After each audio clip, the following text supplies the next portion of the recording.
бо арзи салом ба ҳама. бо назар дошти ҳаводиси дилгиркунандаи солҳои ахир ки дар қаламрави кишвармон шуда истодааст, ман мехостам назари худро нисбати ҳамин вазъият тариқи ҳамин паёми расмӣ, тариқи ҳамин навор ва ҷомеаи шаҳрвандӣ бирасонам.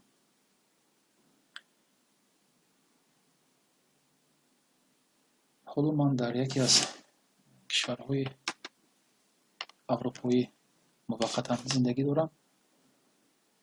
ман Расулов Муҳаммадалӣ ҳастам. афсари кумитаи давлатии амнияти миллии ҷумҳурии Тоҷикистон мебошам.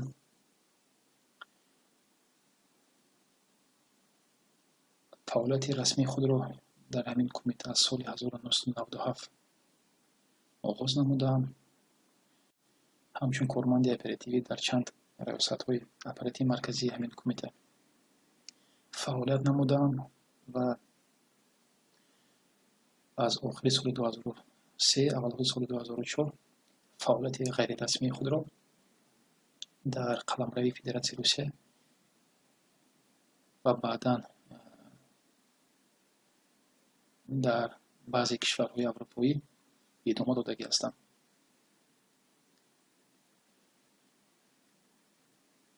соли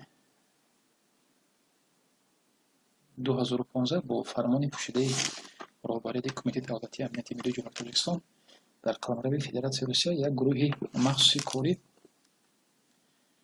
гурӯҳи ғайрирасмии махсуси корӣ ташкил мешавад ки дар ин гурӯҳ 3 нафар афсари кумитаи давлатии амнияти миллии ҷумҳурии Тоҷикистон тариқи фармон шомил мешаванд ва ман низ ба ҳамин гурӯҳ шомил мешавам. сардори ҳамин гурӯҳ бар зиммаи полковник Назаров вогузошта шуда буд ва корманди саввум ин майор Абдураҳимов буданд. афсарони ҳамин гурӯҳ низ ҳам Назаров ва ҳам Абдураҳимов дар қаламрави Федератсияи Русия ғайрирасмӣ амал менамоянд. ман ҳамчун ходими ҷамъиятӣ амал менамудам. инҳо бошанд ҳамчун намояндагони ширкатҳои тиҷоратӣ. аз соли 2016 ман вазифадор шудам ки чанд маротиба ба кишварҳои аврупоӣ сафар намоям. ҳадафи сафар ин аслан омӯзиши вазъи оперативӣ дар байни мухолифини тоҷик буд, алахусус дар байни аъзоёни ҳизби наҳзати исломии Тоҷикистон. аз соли 2016 то моҳи марти 2018 ман 8 маротиба бар кишварҳои аврупоӣ сафар намудам. зимни сафарам чанд маҳлакҳои оперативиро гузаронидам, амалиятҳои таҳриршударо амалӣ гардонидам. дар натиҷа ба мо муяссар шуд ки дар байни гурӯҳҳои мухолифин дар ҳақиқат низоъ ворид намоем ва ба гӯем фраксияи ҳизби наҳзати исломии ҷумҳурии Тоҷикистон ки аз чанд гурӯҳҳои дигар иборат аст, як фраксияи алтернативӣ созем. ман умедворам ки одамое ки дар ҳақиқат аз ҳаводиси вазъи оперативӣ тариқи фейсбук, тариқи расонаҳои иҷтимоӣ меомӯзанд, аллакай фаҳмиданд ки дар байни гурӯҳҳои мухолифин низоъ ба вуҷуд омадааст. натиҷаи кори аслан натиҷаи кори кумитаи давлатии амнияти миллии ҷумҳурии Тоҷикистон мебошад. ман дар бораи чӣ тарз низоъ дар оварданд, чӣ тарз бо кӣ ҳамсӯҳбат шудем, киро ба ҳамчун ёрдамчии کمیته دولتی امنیتی ملی جلب نمودیم سخن نمیگم. من تنها نسبتی دو وضعیت، دو سپارشی که بود، سپارشی که در حقیقت اساسی بودند گفتنی هستم. سپارشی که تو ماه مارت سال 2018 بود، این در اساس لایحه‌های مخصوص داده می شدند. این هم باشد لایحه در حقیقت به مصالحه آوردن و برای برگرداندن گروه مخالفین، از آن جمله گروهی که ما اون را همچون رادیکالی اکستریمیستی قبول کرده بود.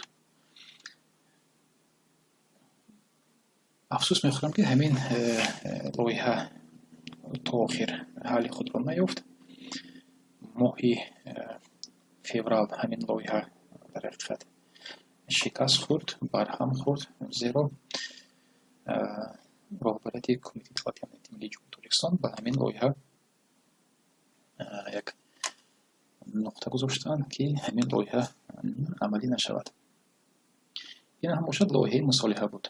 من خود رسان میکنم. هدفهای اساسی که من در کشور اروپایی قرار داشتم این هم باشد شهروندان جمهوری تاجیکستان از جمله رهبری حزب نهضت اسلامی جمهوری تاجیکستان محیدین کبیری،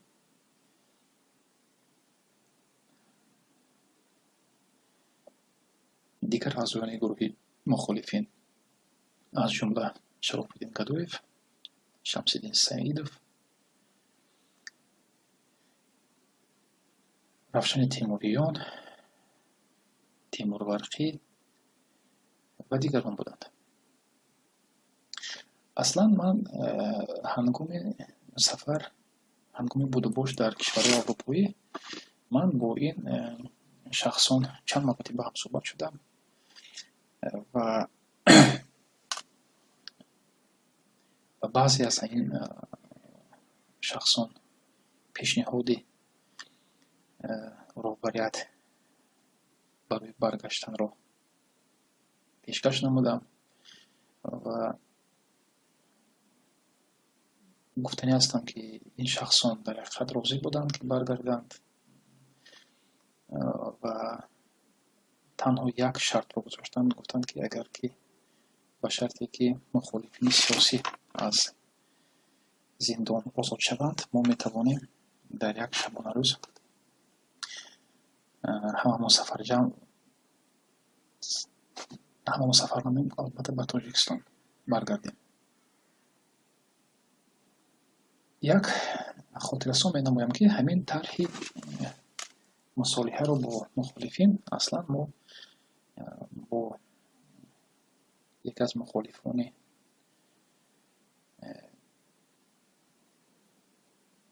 دیگر روشن تیموریان چند ماه بررسی نموده بودیم و اصلا خواستیم که طریق روشن تیموریان همین کار رو عملی گردانیم. لیکن در آخر باشد فرمان شد که بی‌واسطه من باید با خود کبیری هم صحبت شوم و با دیگر اعضایان کلیدی حزب نهضت اسلام بخاری گذارانم و این مسئله را پیش آنها گذارم. وقتی که من به آلمان سفر نمودم با میانروی حزب نهضت اسلامی تاجیکستان که شرافالدین گدویف بودند و ذهن خود داشتند با همین شخص من بخوردم، وضعیت را فهمیدم. قریب یک هفته ما هم صحبت شدیم. من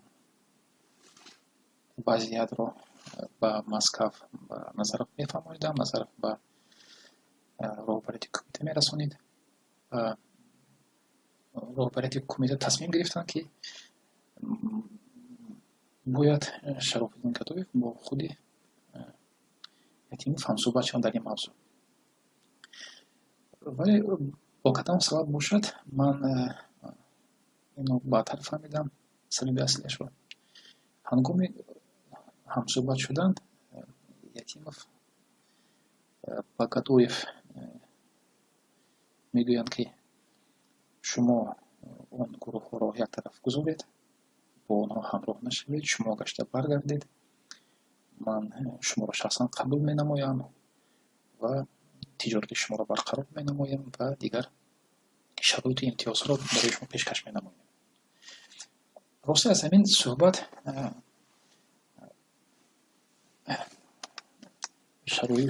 Шарофиддин Кадуев, ки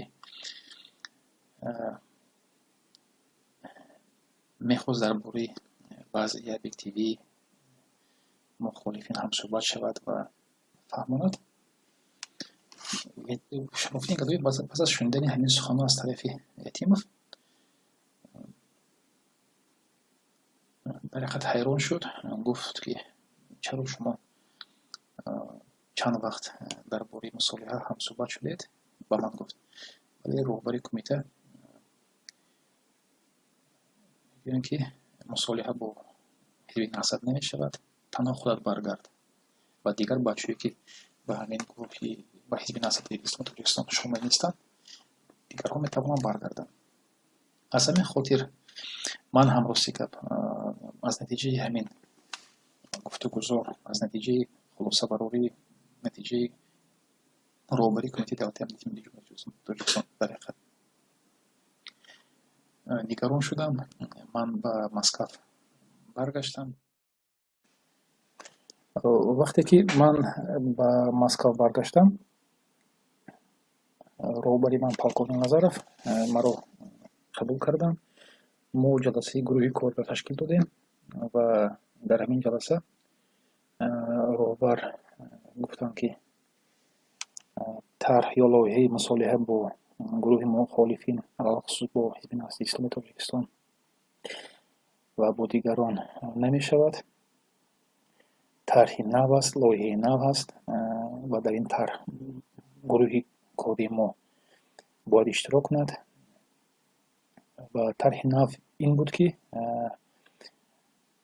бояд, ки ман бар Аврупо бармегаштам ва дар масъалаи ҷамъ овардани маълумотҳои дақиқ фаъолият менамудам.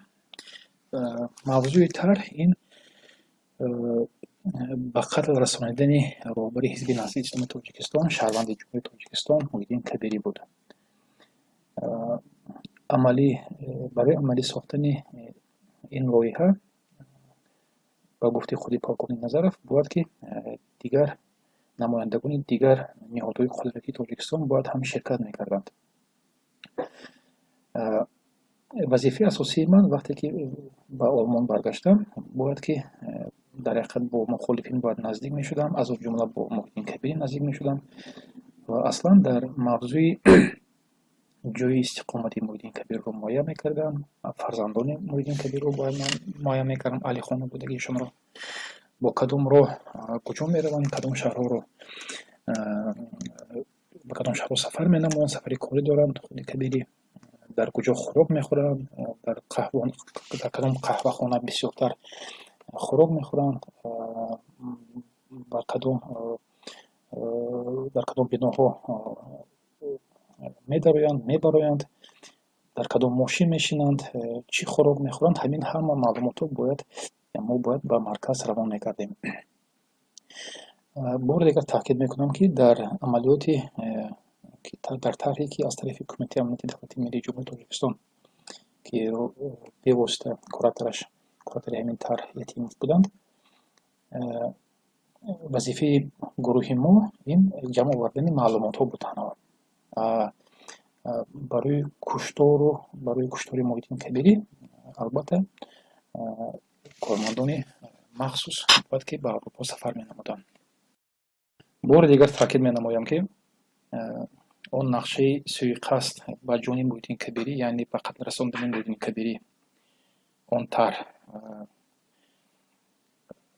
то ҳол вуҷуд дорад ва дар оянда бояд амалӣ гардад ва то عملی نشدن همین لایحه، یعنی تا به قتل نرسانیدن شهروند جمهوری تاجیکستان، سابق دیپلمات پارلمان جمهوری تاجیکستان، رئیس حزب نهضت اسلامی تاجیکستان محیدین کبیری، رهبری کمیته دولتی امنیتی ملی جمهوری تاجیکستان و رهبری کشور هیچگاه آرام نمیگردند و حرکت مینمایند تا آخر همین لایحه را عملی گردانند. راستی از وضع این گونه حالت امروزه و خودی مقام کمیته امنیت رو به نظر گرفته، من رابطه رو با کمیته امنیت از همین روز اعتبارا پور قطع نمایم و نمیخواهم که در کشتار شهروند خودمان، شهروند تاجیکستان شرکت نمایم و نمیخواهم که حادثه‌ای که در ترکیه نسبت عمرعلی قواتف شده گذشته بود باز تکرار بیوند و من جانبدار آن هستم که یک فضای آرام سیاسی در تاجیکستان برپا گردد و همه مخالفان، همه شهروندان تاجیکستان که در هجرت هستند گشته به خانه خود، به وطن خود برگردند.